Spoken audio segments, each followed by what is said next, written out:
আমরা মুজিবুর রহমানকে প্রোটেকশন দিয়েছি। নিজ দেশ নয়, তার যত মাথা ব্যথা বাংলাদেশকে নিয়েই মনে হয়। পশ্চিমবঙ্গের অভ্যন্তরে যত সমস্যা সবকিছুর দায় যেন বাংলাদেশের। রাজনৈতিক অস্থিরতা থেকে সীমান্ত ইস্যু, জনসংখ্যা বিতর্ক থেকে ভোটের হিসাব, সব কিছুতেই যেন উঠে আসে বাংলাদেশের নাম। আর এই বয়ান তৈরিতে সবচেয়ে বেশি সরব পশ্চিমবঙ্গের মুখ্যমন্ত্রী হতে যাওয়া শুভেন্দু অধিকারী। সুযোগ পেলেই বাংলাদেশকে নিয়ে কটাক্ষ, বিতর্কিত মন্তব্য ও উস্কানিমূলক বক্তব্য করতে একটুও পিছপা হন না তিনি। আর এতেই উঠেছে প্রশ্ন, কেন প্রতিবেশী দেশকে ঘিরেই সব রাজনীতি? ভুল না চলে যা, যেদিক দিয়ে এসেছিস ওই রাস্তা দিয়ে পালিয়ে যা। ভারতের পশ্চিমবঙ্গের রাজনীতিতে বাংলাদেশ ইস্যু নতুন নয়। বহু বছর ধরেই সীমান্ত, অনুপ্রবেশ ও নাগরিকত্ব প্রশ্নে বাংলাদেশকে টেনে আনা হয় আলোচনার টেবিলে।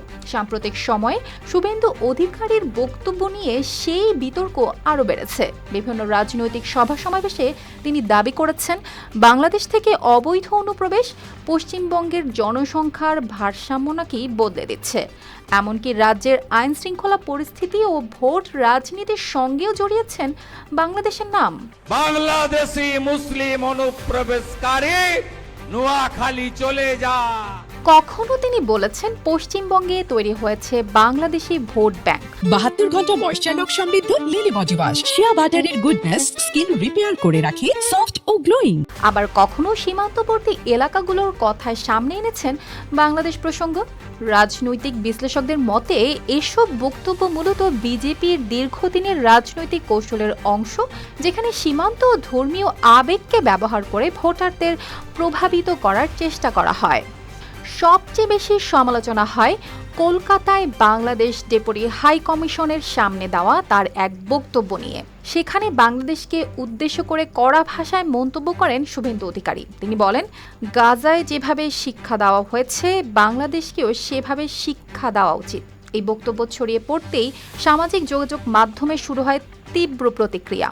অনেকে এটিকে শুধু উস্কানিমূলক নয়, বরং একটি স্বাধীন রাষ্ট্রের প্রতি অসম্মানজনক মন্তব্য বলেই আখ্যা দেন। सबक सिखाना चाहिए, जैसे ऑपरेशन सिंदूर में पाकिस्तान को हम लोग सबक सिखाया।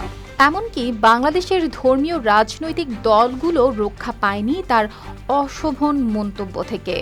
তবে মজার বিষয় কি জানেন, একদিকে বাংলাদেশকে নিয়ে কড়া ভাষায় মন্তব্য করলেও অন্যদিকে আবার শেখ হাসিনার পক্ষেও প্রকাশ্যে অবস্থান নিতে দেখা গেছে শুভেন্দু অধিকারীকে।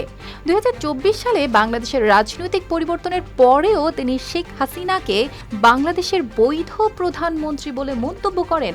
এমনকি তিনি দাবি করেন, শেখ হাসিনা আবারও প্রধানমন্ত্রী হিসেবেই ফিরবেন ঢাকায়।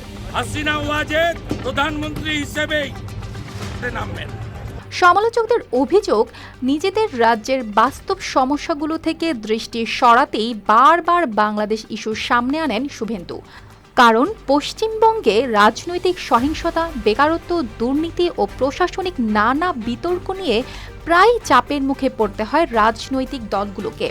আর তখনই বাংলাদেশ প্রসঙ্গকে সামনে এনে নতুন বিতর্ক তৈরি করা হয় বলে দাবি তাদের। বাংলাদেশকে ঘিরে বারবার এমন উত্তেজনাপূর্ণ বক্তব্যে তাই উঠেছে প্রশ্ন, রাজনৈতিক ফায়দা হাসিলের জন্য বারবার প্রতিবেশী দেশকে টার্গেট করা কতটা যৌক্তিক? অর্পিতা জাহান, RTV।